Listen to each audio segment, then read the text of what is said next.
अबू साले जंगी दोस्त एक जवान है।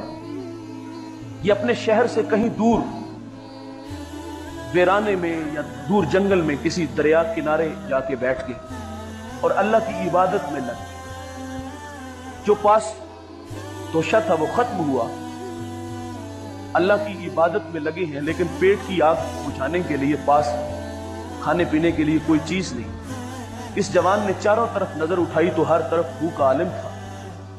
अचानक नजर इसकी उछलते कूदते पानी पे पड़ी, उसमें एक सेब था। उसको पकड़ा और पेट की आग बुझा ली। इस ख्याल से खा लिया कि ये अल्लाह ने गायब से मेरी मदद की है। जब पेट की आग बुझी तो ज़मीर ने आग घेर लिया कि ये तो माले लुक्ता था। माले लुक्ता, इसका हुक्म यह है कि अगर कोई गिरी पड़ी चीज आपको मिले तो उसके लिए हुक्म यह है, अगर ऐसी चीज है जिस पे साल गुजर गए और वो चीज खराब ना हो, माल है, पैसा है, जेवर है, कोई भी चीज है, उसका इंतजार किया जाएगा। उसके मालिक तक पहुंचने के लिए जराए इख्तियार किए जाएंगे। अगर वो नहीं मिलता तो वो आप अपने इस्तेमाल में नहीं ला सकते, बल्कि उन्हें सदका किया जाएगा और उसका सिला, उसका अजर अल्लाह आपको भी देगा और जिसकी चीज आपको गिरी पड़ी मिली है उसका सवाब अल्लाह उसको भी अता फरमाएगा। और ऐसी चीज जिस पे साल नहीं गुजर सकता, मिसाल के तौर पे कोई और चीज मिल गई, फल मिल गया, तो उसको उसी वक्त सदका कर देना चाहिए। ये माले लुक्ता था, गिरी पड़ी चीज मिली थी, अपनी मलकियत नहीं थी।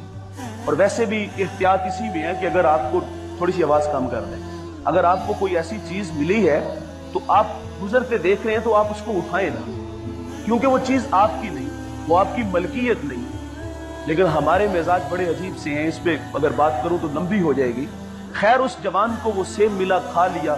खाने के बाद ज़मीर ने आ घेर लिया कि यार तूने अच्छा नहीं किया, ये यकीनन किसी की मलकियत था।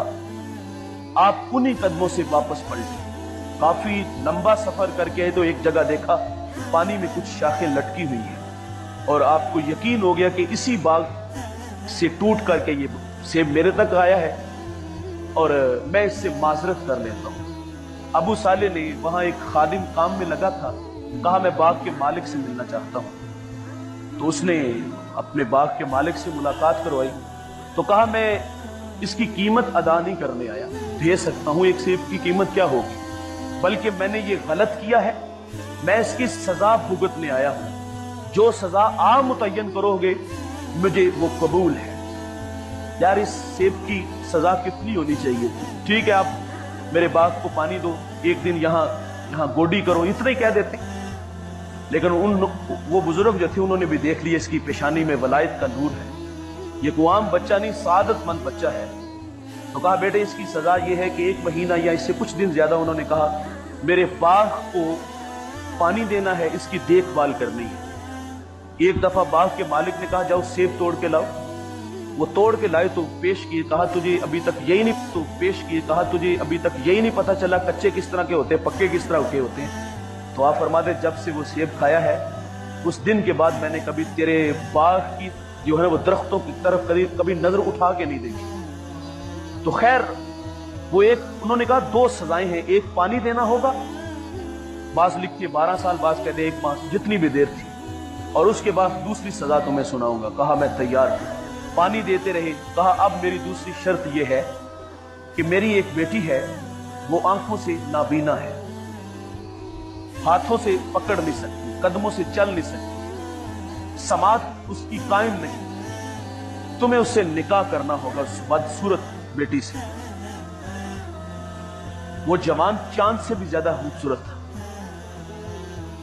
एहतजाज ही कर लेता कि मौलाना मेरी सजा बढ़ा लो, लेकिन इतनी बड़ी सजा तो ना दो, ये सारी जिंदगी का रोना है, ये सारी जिंदगी की मुसीबत है जो मेरे गले में डाल रहे हो।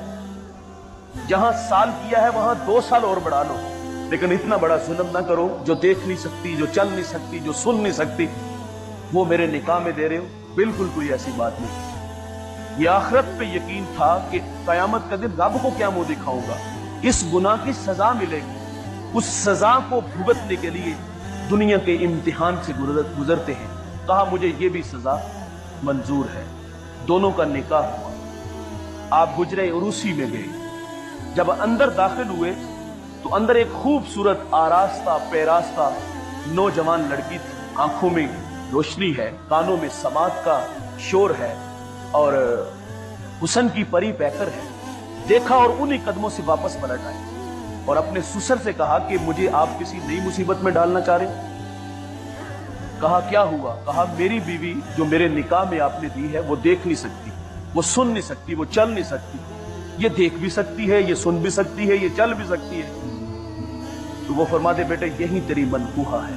कहा मेरी रहनुमाई फरमाई। आप फरमाते कि मैंने कहा कि मेरी बेटी चल नहीं सकती। कहा वो इसलिए कि मेरी बेटी ने कभी घर की दहलीज से बाहर कदम नहीं रखा। मैंने कहा मेरी बेटी ने कभी किसी की आवाज नहीं सुनी, वो सुन नहीं सकती। फरमाया इसके कानों में किसी गैर महरम की आवाज नहीं पड़ी। मैंने कहा ये देख नहीं सकती। कहा इसकी आंखों पर हया के पहरे हैं, कान में कुरान के नगमे हैं, कदमों से चल के कभी बाहर गई नहीं, इसने अपनी आबरू की हिफाजत की।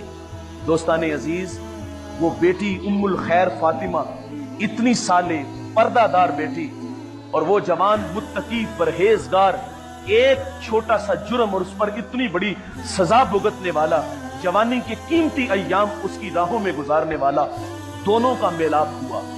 और जब दुनिया में अल्लाह ने उन्हें बेटा दिया तो वो बेटा मामूली पैदा नहीं होता, बल्कि वो वक़्त का शेख अब्दुल कादिर जिलानी पैदा होता है। वल्लज़ीन यबीतून लिरब्बिहिम सुज्जदन व क़यामा। वो जवान दुनिया में आया जिसकी रातें कभी सजदे में तो कभी क़याम में गुजरती है। वो जवान आया जिसने 40 साल इशा के वजू से फजर पढ़ी है। 15 साल का ये वजीफा है हर शब में एक मरतबा कुरान मजीद की तिलावत।